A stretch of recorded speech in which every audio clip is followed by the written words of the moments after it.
Don't you know the story of the boy who cried wolf? Who you callin' boy? I'm a pointy-headed scholar over at the U, head full of CRT, cultural studies, and postmodernity. I got a deadline, I got an axe to grind, I got a bottle of wine. I will just get into my feelings to crank up my own internal PCR test to 40, and I'm gonna dream up the most super genius kind of racism. When I'm inspired, I can find racism anywhere. My colleagues will flip when I give this paper. That's such a brilliant type of racism. What a daring and creative kind of racism. What'll you think of next? You sure can make a mountain out of a molehill. Aw, thanks. Plus, it makes me feel better because I'm sticking up for the little guy and sticking it to all those racist bigots, right? But before I start, for inspiration, let me review a list of my favorite types of racism by my colleagues that I wish I would have thought of. Truly super genius level types of racism. Please ignore the fact that each type actually has a subtle backhanded racism embedded into it, which is worse than the racism they thought of in the first place. Also, the allegations of racism make up an attempt to punish those hated racists. And it could often reflect an insecurity or jealousy of the author. How about farmers markets are racist? Farmers markets where food consumption habits of whites is normalized. You know, because I guess you blacks just only eat fast food. I do too. And I'm too hungover to make the morning farmers market. So let's punish them. Geometry, math, and algebra are racists because they promote white privilege. Or maybe the professor just sucks at math and or thinks blacks suck at math or wants to punish people who are good at math. It's racist to expect people to show up on time. How dare they? Can't get to class on time myself. I'm observing and appropriating black people's time, so-called, and again, punishing those who do show up on time. Another one of my favorites, American grammar, unjust language structure. There is no inherent standard of English. Probably insecure of their own scholars' English. And looking down on blacks' English and punishing whites for learning their own English lessons. How about white marble statues of Greeks are white supremacist, racist?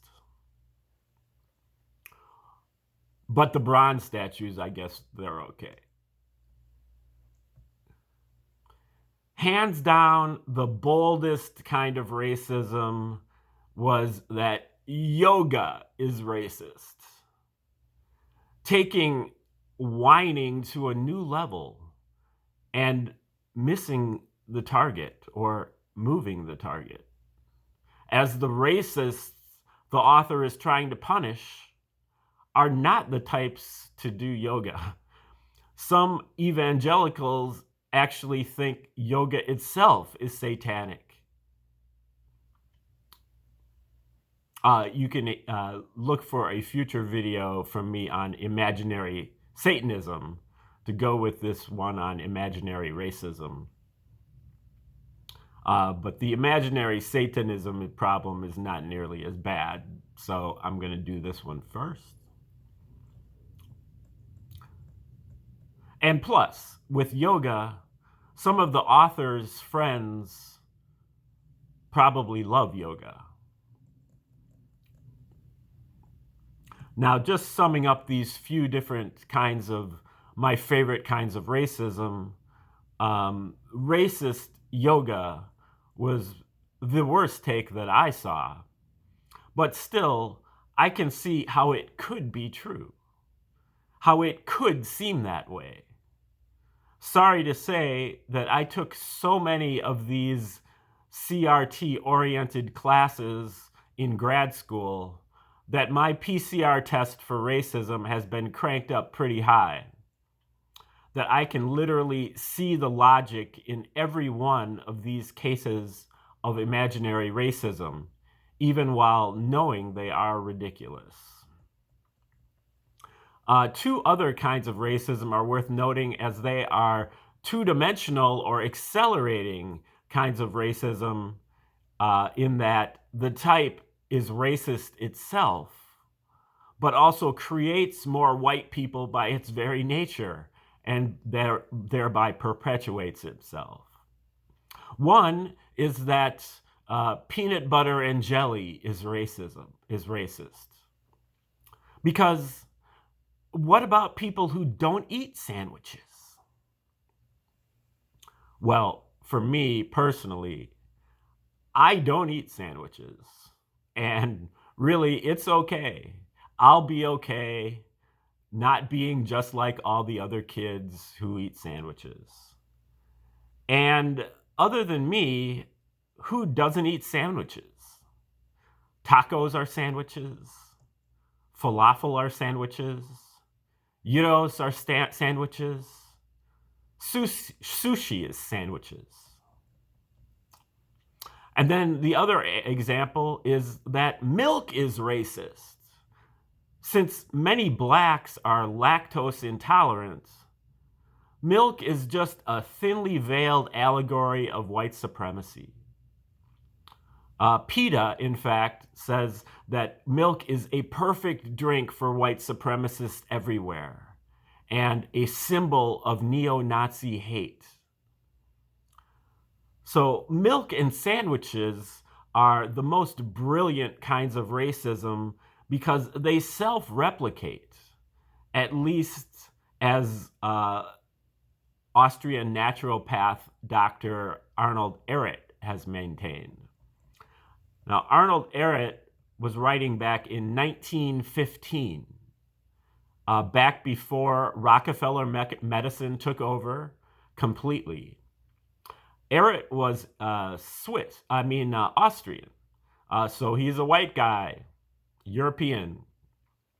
But for Ehret, he's the author of a book called The Mucusless Diet and Healing System.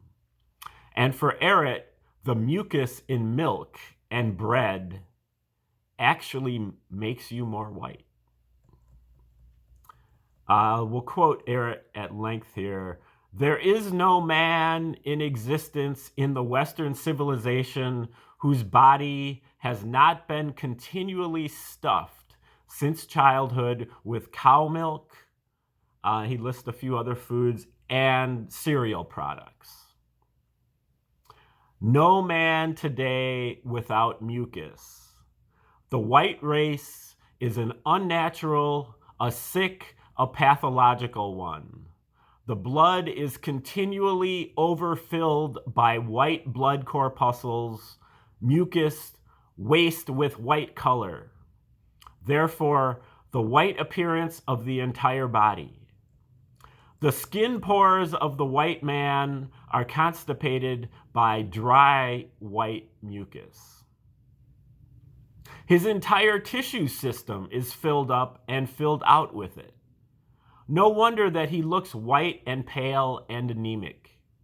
Everybody knows that an extreme case of paleness is a bad sign. When I appeared with my friend in a public air bath, after having lived for several months on a mucusless diet with sunbaths, we looked like Indians, and people believed that we belonged to another race.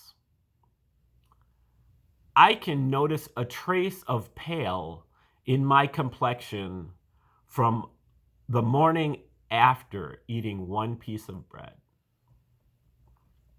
So, end quote. So, milk and bread are so racist that they actually make people more white. And this, again, is coming from Arnold Ehret, writing in 1915. So if any of these critical race theorists who come up with these theories of racism would glom onto that, they would be able to write probably a whole book on that one. I don't actually believe that it, mitigates the, the wrongness or the ridiculousness of calling milk and peanut butter and jelly racist. But I did want to indicate that Arnold Ehret does agree with that, and I do actually believe that Arnold Ehret was really onto something. So anyway, even so, with all of these claims, even so, the fact that I can see the logic in all of these different claims of racism, these claims are so nitpicky, so undistilled, and so inviting of distraction and needless division. If blacks were to insist on these kinds of standards, we would be asking for far too much. We're whining too much. Fact is, some things in life are just disgusting and offensive. People do get offended sometimes. It happens. These kinds of cries are making us look like crybabies. Now, I guess it's probably fairly important to point out that most of the scholars who come up with this stuff are white, but some are black as well, and some are other races as well.